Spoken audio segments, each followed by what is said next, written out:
স্বাধীনতার পরবর্তী সময়ে বাংলাদেশের সবচেয়ে সফল রাষ্ট্রনায়ক প্রধানমন্ত্রী শেখ হাসিনা। রাজনীতি থেকে অর্থনীতি কিংবা অবকাঠামোগত উন্নয়ন তার হাত ধরেই পৌঁছে গেছে এক অনন্য উচ্চতায়। স্বজন হারিয়ে বাংলার জনগণকে আপন করে নিয়েছেন বঙ্গবন্ধু কন্যা।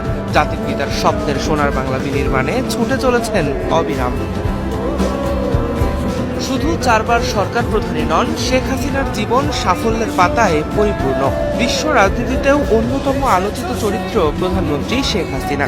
জাতিসংঘ অধিবেশন থেকে কমনওয়েলথ, G20 বা COP26 সম্মেলন, প্রধানমন্ত্রীর মাধ্যমে সব জায়গায় সম্মানের সাথে নিজেদের শক্ত অবস্থান জানান দিয়েছে বাংলাদেশ।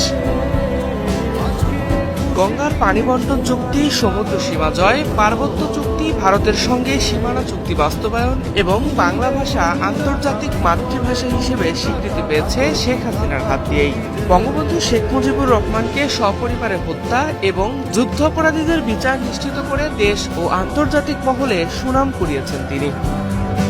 বহির্বিশ্বের সাথে বন্ধুত্বপূর্ণ সম্পর্ক তৈরিতেও বাংলাদেশের অবস্থানকে অনন্য উচ্চতায় নিয়ে গেছেন শেখ হাসিনা। ব্যবসা বাণিজ্য, শিল্প উন্নয়ন সহ নানা ক্ষেত্রে বন্ধু প্রতিম দেশগুলোর অংশীদারিত্বমূলক অংশগ্রহণই তার উৎকৃষ্ট উদাহরণ।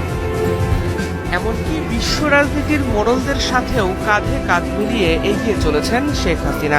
যুক্তরাজ্যের প্রধানমন্ত্রী ঋষি সুনাক এবং যুক্তরাষ্ট্রের প্রধানমন্ত্রী জো বাইডেনের আনন্দঘন মুহূর্তের ছবিগুলো সেই কথাই জানান দেয়।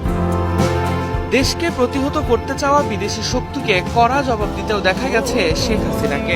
দুর্নীতির অভিযোগ এনে পদ্মা সেতু নির্মাণের অর্থায়ন থেকে সরে দাঁড়িয়েছিল বিশ্বব্যাংক। কিছুদিন আগে বিশ্বব্যাংকের প্রেসিডেন্ট ডেভিড ম্যালপাসকে পদ্মা সেতুর একটি বাধাই করা ছবি উপহার দিয়ে দাঁত ভাঙা জবাব দেন প্রধানমন্ত্রী। রাজনীতি ও জনকল্যাণে অবদানের জন্য mother of humanity, navy of Dhaka, champions of the earth, ICT sustainable development award ও প্ল্যানেট 50-50 চ্যাম্পিয়ন পুরস্কারের মতো প্রায় 37টি আন্তর্জাতিক সম্মাননা পুরস্কারে সম্মানিত হয়েছেন প্রধানমন্ত্রী শেখ হাসিনা। দিন মোহাম্মদ সাব্বির, সময় সংবাদ।